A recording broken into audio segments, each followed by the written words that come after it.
சமீபத்தில் நாம தயக்கத்தோட ஒரு இன்டர்வியூ பண்ணியிருந்தோம். ஏன்னா அந்த கான்டென்ட் அந்த மாதிரி. அந்த ஒரு இன்டர்வியூக்கு மக்களோட ரெஸ்பான்ஸ் எந்த அளவுக்கு இருக்குன்னு பார்த்துருந்தோம். நிறைய பேரும் பாசிட்டிவாக கமெண்ட் பண்ணியிருந்தாங்க. ப்ரோ நான் பெனிஃபிட்டாக இருக்கேன், நல்லா இருக்கு, நல்ல ப்ராடக்ட் அப்படின்னு. அந்த நம்பிக்கையின் பேரில் தான் இந்த ப்ராடக்ட்டை வைடர் ஆடியன்ஸ்க்கு சேர்க்க விரும்புகிறேன். மா நேச்சுரல் பிரசன்ஸ் மிஸ்டர் பர்ஃபெக்ட். இது ஆக்சுவலாக நியூட்ரிஷன் ரிச் ஹெல்த் சப்ளிமெண்ட். சுமூகமற்ற தாம்பத்தியமாக இருக்கட்டும், குழந்தையின்மை பிரச்சனையாக இருக்கட்டும், இது எல்லாத்துக்கும் சேர்த்து ஒரு சிறந்த தீர்வா இந்த ப்ராடக்ட் பார்க்கப்படுது. இது வரைக்கும் 1,00,000க்கும் மேற்பட்ட ஹாப்பி ஃபேமிலிஸ், 1000க்கும் மேற்பட்ட தம்பதிகளுக்கு குழந்தை பாக்கியம் கிடைச்சிருக்கு. திருமணமான ஆண்களின் அண்ட் திருமணமாக போற ஆண்களோட அனைத்து தாம்பத்திய பிரச்சனைக்கும், நீரிழிவு நோய் அண்ட் வயோதிகம் இதனால ஏற்பட்ட தாம்பத்திய பிரச்சனைகளுக்கும் இயற்கையான ஒரே தீர்வுன்னு எடுத்துக்கிட்டா அது இந்த ப்ராடக்ட் தான். 10க்கும் மேற்பட்ட நாடுகளில் கேஷ் ஆன் டெலிவரி ஃபெசிலிட்டி இதுக்கு இருக்கு. பவுடர் ஃபார்மட்ல இருக்க இந்த ப்ராடக்ட் உங்களுக்கு தேவை அப்படின்னா, ஆண்களோ பெண்களோ யாருக்கு தேவைனாலும் டிஸ்கிரிப்ஷன் பாக்ஸ்ல கொடுக்கப்பட்டிருக்க ஃபோன் நம்பர்ஸை நீங்க டயல் பண்ணிக்கலாம். அண்ட் மோரோவர் இந்த ப்ராடக்ட்டை பத்தி நீங்க இன்னும் தெளிவா தெரிஞ்சுக்கணும் அப்படின்னா, அந்த இன்டர்வியூ லிங்கையும் கீழே டிஸ்கிரிப்ஷன் பாக்ஸ்ல கொடுத்திருக்கேன். அந்த இன்டர்வியூ பார்த்த பிற்பாடு நீங்க ப்ராடக்ட்டை வாங்கலாமா வேணாமான்னு முடிவு பண்ணிக்கலாம்.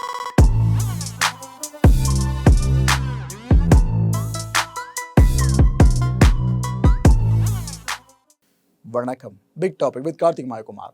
ஈரான், இஸ்ரேல், ரஷ்யா, அமெரிக்கா இந்த வேர்சஸ் விவகாரம் இருக்குல்ல, இது மேலே மேலே மேலே என்ன விஸ்வரூபம் எடுத்து போய்கிட்டு இருக்கு. நமக்கு ஒரு பயம் இருக்குல்ல, ஏன்பா 3ஆம் உலக போர் யாராவது ஆரம்பித்து விட்டுற போறீங்கப்பா அப்படின்ட்டு. இந்த பயம் நமக்கு இருக்க இதே நேரம் இந்தியாவை சேர்ந்த பிரபல ஜோதிடர் ஒருத்தர் ஒரு விஷயத்தை கணிச்சிருக்காருங்க. 3ஆம் உலக போர் இருக்குல்ல, அது எந்த டைமில் வரும்ன்றதை முதற்கொண்டு அவர் கணிச்சு வச்சிருக்காரு. இதை பற்றி தான் ஃபுல்லாக பார்க்க போகிற நிகழ்ச்சிக்குள்ள போகலாம்.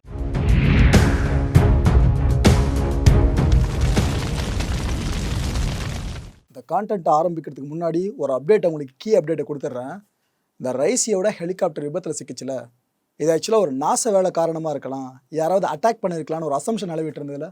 இனிமேல் அது போல் அசம்ஷன்ஸ் வேண்டாம்னு நினைக்கிறேன். ஏன்னா ஈரான் அதிகாரிகள் விசாரணை பண்ணிட்டு இருக்காங்க பார்த்தீங்களா, அந்த பெரிய டீமு அவங்க முதற்கட்ட விசாரணை அறிக்கை இப்போ வெளியிட்டிருக்காங்க. அதில் தெளிவாக சொல்லிட்டாங்க, எந்த விதமான அட்டாக்கிங் மார்க்கும் அந்த ஹெலிகாப்டரோட டெப்ரியில் கிடைக்கல அப்படின்ட்டாங்க. ஒரு தோட்டா துளைச்ச மார்க்கு கூட அதில் இல்லைங்க அப்படின்னு இருக்காங்க. ஆனால் அந்த விசாரணை இதோட முடிவுக்கு வரல, காம்ப்ரிஹென்சிவாக இன்னும் பெருசாக அவங்க இதை எக்ஸ்பெண்ட் பண்ணி போக போகிறாங்கன்னா அதையும் ஈரான் விசாரணை அதிகாரிகளே சொல்லியிருக்காங்க. ஸோ இந்த அப்டேட்டோடவே கண்டென்ட் ஆரம்பிக்கிறேன்.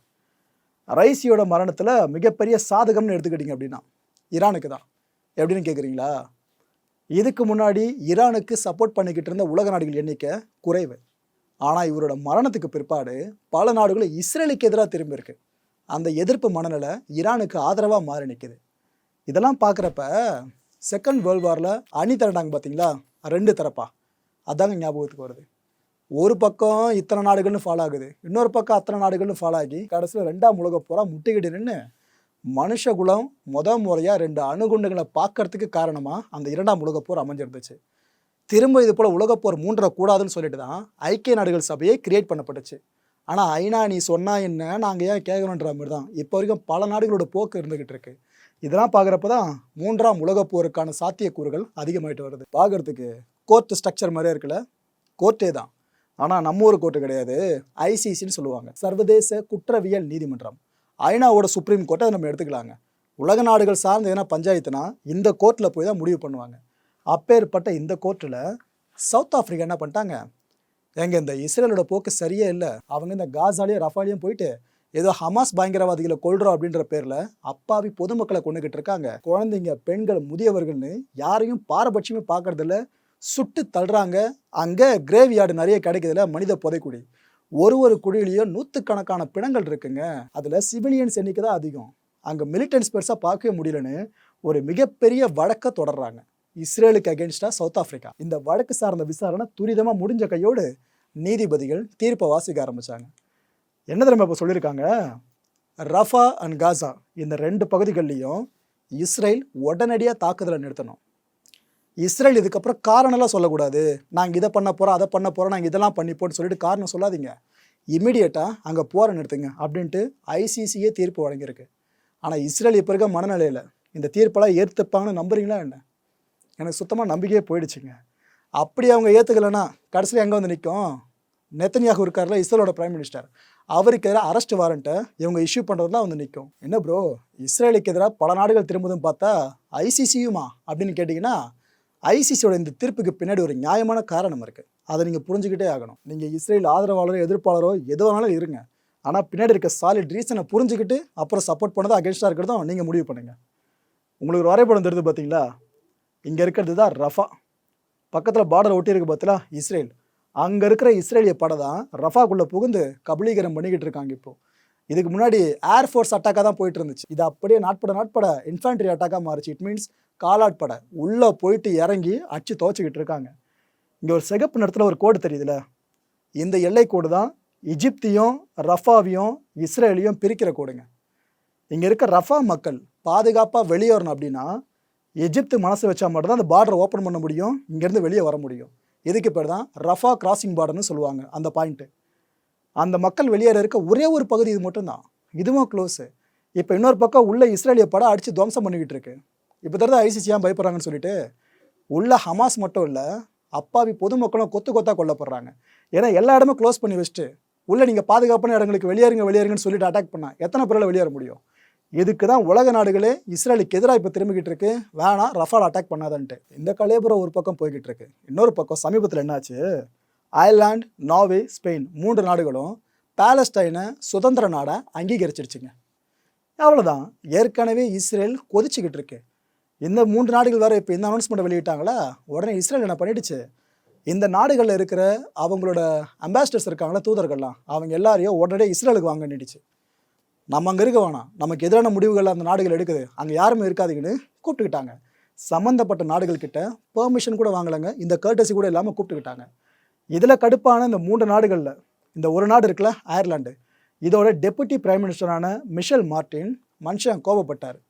என்ன ஸ்டேட்மெண்ட் விட்டுருக்காருன்னா, நீங்கள் எப்படிங்க தூதரை திரும்ப அழைக்கலாம் எங்ககிட்ட இன்ஃபார்ம் பண்ணாமல்? டிப்ளமேட்ஸை இப்படியா கேவலமாக நடத்துவீங்க? உங்கள் நாட்டு டிப்ளமேட்ஸை நீங்கள் இப்படி தான் நடத்துகிறீங்க, இதெல்லாம் ஏற்றுக்கவே முடியாது எங்களால். பாலஸ்தீனை பல நாடுகள் ஏற்கனவே அங்கீகரிச்சிடுச்சு, நாங்கள் ஃபர்ஸ்ட் டைம் கிடையாது. ஆனால் எதுக்காக எங்கள் மேலே இவ்வளோ கோபம்? நாங்கள் மட்டுமா இதை பண்ணுறோம்? உலகின் பெரும்பாலான நாடுகள் பாலஸ்தீனை அங்கீகரிச்சிருக்கு, எல்லார்ட்டையும் கோபத்தை காட்டுங்கன்ற மாதிரி தான் இவங்க பேசியிருக்காங்க. இப்போ புரிஞ்சிருக்கும் இஸ்ரேலுக்கு அகெயின்ஸ்டாக பல நாடுகள் திரண்டுகிட்டு இருக்குன்ற உண்மை, ரைட்டு. இன்னொரு பக்கம் ஒரு பெரிய விஷயம் நடந்துட்டு இருக்கு மக்களே, இது யாருமே எதிர்பார்க்காத விஷயம். இந்த கல்ஃப் சிச்சுவேஷன் இருக்குல்ல, டென்ஸான சிச்சுவேஷன், இது அடுத்த லெவலுக்கு கொண்டு போகிற மாதிரி அமைஞ்சிருக்கு. இந்த ஏமன் பேஸ்ட் ரெபல்ஸ் இருக்காங்களே, ஹவுதிஸ், ஆக்சுவலாக ஹமாஸ், ஹெஸ்புல்லா, ஹவுதி, இந்த 3 தரப்பையும் ஈரானோட ப்ராக்சிஸ் அப்படின்னு தான் இஸ்ரேல் கிளைம் பண்ணோம். ஈரான் என்னென்னலாம் செய்யணும்னு நினைக்குதோ இதை அந்த பயங்கரவாத அமைப்புகள் பேரில் ஈரான் செஞ்சுக்கிட்டு இருக்கு அப்படின்னு தான் இப்போ வரைக்கும் கிளைம் பண்ணிட்டு இருக்காங்க இஸ்ரேல். அப்பேற்பட்ட ஒரு அமைப்பான Houthi red C, Mediterranean C, Arabian sea, இந்த 3 கடல் பகுதிகளையும் ஒரே நேரத்தில் அட்டாக் பண்ணியிருக்காங்க. ஒரே நாளில் 3 கடல் பகுதிகளில் 3 கப்பல்களை டார்கெட் பண்ணி, அந்த 3 கப்பலுமே இஸ்ரேலோட கப்பல்கள். இந்த அட்டாக் முதல்ல ஒரு தகவலை மட்டும் தான் வெளியாகிட்டு இருந்துச்சு. அதுக்கப்புறமா ஹவுதியோட கமாண்டரு பைட் கொடுக்க ஆரம்பிச்சிட்டாரு. ஆமாங்க, நாங்கள் அட்டாக் பண்ண உண்மைதான் சொல்லிட்டு.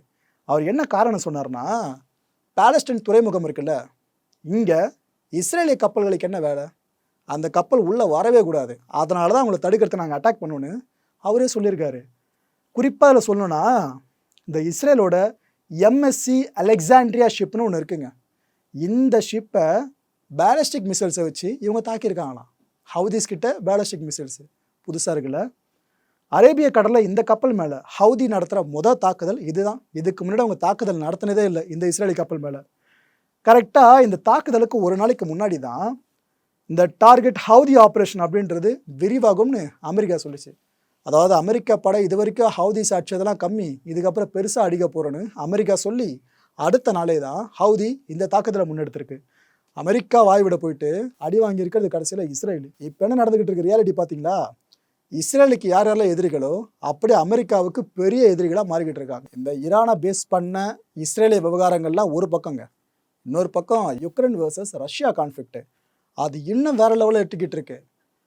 இந்த யுக்ரைன் பார்டர் இருக்குல்ல, அங்கே ரஷ்ய படை டாக்டிக்கல் நியூக்ளியர் வெப்பன்ஸை வச்சு ட்ரில்லை கண்டக்ட் பண்ணிட்டாங்க. ஏற்கனவே விளாடிமிர் புட்டின் சொல்லியிருந்தார் நாங்கள் ட்ரில் பண்ண போகிறோம் அப்படின்ட்டு. ஆனால் இந்த வாட்டி சொன்ன மாதிரியே பண்ணிட்டாங்க. மேற்குலக நாடுகளோட கூட்டுப்படைகள் இருக்குல்ல, இது எல்லாத்துக்கும் சேர்த்து எச்சரிக்கை தான். எதுக்கு சுற்றி வளைச்சிக்கிட்டு, நேட்டோ இருக்குல்ல, அவங்களுக்கான ஒரு மிகப்பெரிய பகிரங்க எச்சரிக்கையாக தான் இந்த ட்ரில் அமைஞ்சிருக்கிறதா ரஷ்யாவே சொல்லுது. ஏதாவது ரஷ்யாவை நீங்கள் அசைச்சு போகணும்னு நினச்சிங்கன்னா பார்த்துக்கப்பா, அணுகுண்டை போட்டு காலி பண்ணுறோம். அது நாங்கள் போட முடியல அப்படின்னா கூட விதிகளுக்கு உட்பட்டு டாக்டிக்கல் நியூக்ளியர் வெப்பன்ஸ் இருக்குல்ல, இதை வச்சு அட்டாக் பண்ணும் பார்த்துக்க அப்படின்னு மறைமுகமாக எச்சரிக்கை விடுத்திருக்காங்க. என்ன ப்ரோ, ரஷ்யா இப்படியே தான் போர் மனப்பான்மையோடு இருக்குமான்னு கேட்டிங்கன்னா, ஊடகங்களை வெளியாகிற ஒரு பக்க செய்தியை மட்டும் பார்க்காதீங்க மக்களே. ரஷ்யாவுக்கு இன்னொரு முகமும் இருக்குது. விளாடிமிர் புட்டின் இருக்கார்ல, அவர் இப்போ ஸ்டேட்மெண்ட்டை வெளியிட்டிருக்காரு, அதையும் பார்த்துட்டு பேசுங்க. யுக்ரைன் அமைதி பேச்சுவார்த்தைக்கு திரும்ப வரணும், அவங்க திரும்ப அந்த பீஸ் டாக்கை தொடங்கட்டும். ஆனால் எங்களோட நிபந்தனைகள் இருக்குல்ல, இதை மட்டும் அவங்க ஏற்றுக்கிட்டா போதுறாங்க, வேறு எதுவுமே எதிர்பார்க்கல. ஆக்சுவலாக ரஷ்யாவோட கைதாக இப்போ ஓங்கி இருக்கு, இருந்தாலும் அவங்களே இறங்கி வந்து தான் பேசுகிறாங்க. சட்டப்பூர்வமாக புதிய அமைதி பேச்சுவார்த்தை குழுவை புதுப்பிங்க அப்படின்னு கேட்டிருக்காரு புட்டின். இதை விட ஒரு மனுஷன் இறங்கி வந்து பேச முடியுமா? ஆனால் இந்த பக்கம் நீங்கள் என்ன சொன்னாலும் எங்கள் மனம் அது ஏற்க மறுக்குது, எங்கள் நிலத்தை விட்டு கொடுக்க மாட்டோன்னு இந்த அளவுக்கு சண்டை பிடிச்சிக்கிட்டு இருக்காங்க. ஆக்சுவலாக இந்த மோதல்கள் இருக்குல்ல, அது விஸ்வரூபம் எடுத்து போயிட்டே இருக்குங்க. ஈரான் வெர்சஸ் யுக்ரைன் ஒரு பக்கம், சீனா வெர்சஸ் தாய்வான் இன்னொரு பக்கம், America versus Russia plus China அது பல காலமாக தொடர்ந்துக்கிட்டு இருக்கிறது. இப்போ மத்திய கிழக்கு பகுதிகளில் அமைதின்ற ஒன்று இல்லாமையே போயிடுச்சு. இதெல்லாம் பார்க்குறப்ப தான் 3ஆம் உலகப் போர் சார்ந்த பயம் நமக்கு வருதில்ல. இந்த பயத்தை இன்னும் அதிகமாக்குற மாதிரி நம்ம இந்தியாவில் இருக்க ஒரு ஜோதிடர் ஒரு விஷயத்த சொல்லியிருக்காரு. ஜோதிடர்னா தமிழ்நாட்டில் எப்போ அப்படின்னு கேட்டிங்கன்னா அந்த சைடுங்க, ஹரியானா இருக்குல்ல, அதை சேர்ந்த குஷால் குமார் அப்படின்ற ஜோதிடர் தான் நான் சொல்ல போகிற இந்த விஷயங்களை ஆருடமாக முன் வச்சிருக்காரு. என்ன சொல்கிறா அப்படி, இப்போதைய உலக அரசியல் சூழல் இருக்குல்ல, இது எல்லாம் பேஸாக வச்சு நான் ஜோதிடத்தை சேர்த்து கணிச்சிருக்கேன்ப்பா. நேட்டோ அண்ட் எதிர்த்தரப்பு நாடுகளோட கோபம் உச்சத்துக்கு போகும் அப்படின்னு என் கணிப்பில் தெரிய வருது. சில ஆட்சியாளர்களுக்கு உடல்நலம் சார்ந்த பிரச்சனைகளும் இல்லைனா அவங்க ராஜினாமா பண்ணுற அளவு கூட விஷயம் பெருசாக போகும். இதே நேரம் சில நாடுகளில் அரசியல் எழுச்சி ஏற்படும். அந்த அரசியல் எழுச்சியை தடுக்கிறதுக்காக இராணுவம் களமிறக்கி விடப்படும் சொல்கிறாப்படி. இதுக்கப்புறம் தான் முக்கியமான அந்த விஷயத்துக்கு வராரு. இன்னும் சில வாரங்களில் 3ஆம் உலகப்போர் ஏற்பட வாய்ப்பு இருக்கிறதா அந்த மனுஷன் கணிப்புன்ற பேரில் ஒன்று சொல்லி பகிர கிளப்பியிருக்காரு. இந்த 3ஆம் உலகப்போரை தூண்டுவதற்கான சாத்தியக்கூறுகள் இருக்குல்ல, அது ஜூன் 18க்கு பிற்பாடு நடக்கும் அப்படின்னும், இதுக்கு முன்னாடியே ஜூன் 10 இல்லைனா 29 அதெல்லாம் கூட நடக்க வாய்ப்பு இருக்கிறதாவும் அவர் கணிச்சிருக்காரு. ஸோ இவரோட கணிப்புகள் படி எடுத்துக்கிட்டீங்க அப்படின்னா ஜூனுக்கு அப்புறம் 3ஆம் உலகப்போரை மனிதகுலம் பார்க்கணுன்னு தான் இவர் சொல்கிறாரு. இதில் உங்களுக்கு நம்பிக்கை இருக்கா மக்களே? ஏன் உங்களுக்கு நம்பிக்கை இருக்கான்னு கேட்டேன்னா, இந்த கணிப்பு வெளியாகி இது வைரலான அடுத்த செகண்டு பல பேர் அந்த கணிப்பை விமர்சிக்க ஆரம்பித்தாங்க. என்னென்ன பெரும்பாலும் சொன்னாங்கன்னா, உலக நிகழ்வுகளை முன்னறிவிக்கிற ஜோதிடராம்ப்பா இவரெல்லாம் நம்பவே முடியாது. ஏன்னா ஒன்று நடந்ததுக்கு பிற்பாடு தான் பார்த்தீங்களா, நான் அன்றைக்கி ஒரு பல வருஷம் முன்னாடி சொன்னல, அது இதுதான் அப்படி கை காட்டுறாங்க. எக்ஸாக்டாக இந்த நாளில் இந்த இடத்துல இவரால் இப்படி நடக்கும்லாம் அவங்க எதுவுமே சொல்ல மாட்டுறாங்க. அவங்க இது போல விஷயங்களை வச்சு புகழ் தேட தான் ஆசைப்பட்றாங்கன்னு பல பேர் விமர்சனங்க. இன்னொரு தரப்பு விமர்சனம் வந்துட்டாங்கப்பா, 2024 நாஸ்ட்ராடாமஸ் பாபா வாங்கன்னு இன்னொரு பக்கம் விமர்சனம். ஆனால் இதை நம்புறவங்களும் பல பேர் இருக்க தான் செய்கிறாங்க மக்களே.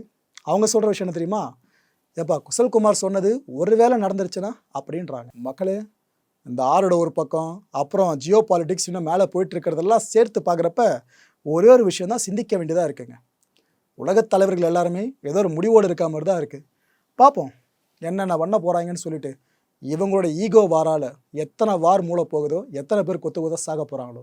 உலக அமைதின்ற ஒரு நிலவணும் அப்படின்னா போர்கள் இல்லாத சூழல் ஏற்படணும். அப்பேற்பட்ட உலக நோக்கி பயணிப்போன்னு பார்த்தா போரை நோக்கி பயணிச்சுக்கிட்டு இருக்கோம். அடுத்த நிகழ்ச்சியை சந்திக்கலாம். நன்றி, வணக்கம். வணக்கம் மாயம் ஸ்டுடியோஸ் நண்பர்களே. மாயம் ட்ரெண்ட்ஸ் அப்படின்ற ஒரு புதிய ஃபேஸ்புக் பேஜை ஓப்பன் பண்ணியிருக்கோம். நீங்கள் யூடியூப்பில் பார்த்துட்டு இருக்கீங்களா நம்மளோட கான்டென்ட்ஸ்லாம். இதெல்லாம் விட ஒரு படி மேலே ரொம்ப கிறிஸ்பாகவும் ரொம்ப சூப்பராகவும் நிறைய கான்டென்ட்ஸ் உங்களுக்கு இந்த பேஜில் காத்துட்ருக்குங்க. ஸோ உடனடியாக ஃபேஸ்புக் பிளாட்ஃபார்ம் போங்க, மாயம் ட்ரெண்ட்ஸ்னு டைப் பண்ணி சர்ச் பண்ணி நம்ம பேஜை ஃபாலோ பண்ணுங்கள்.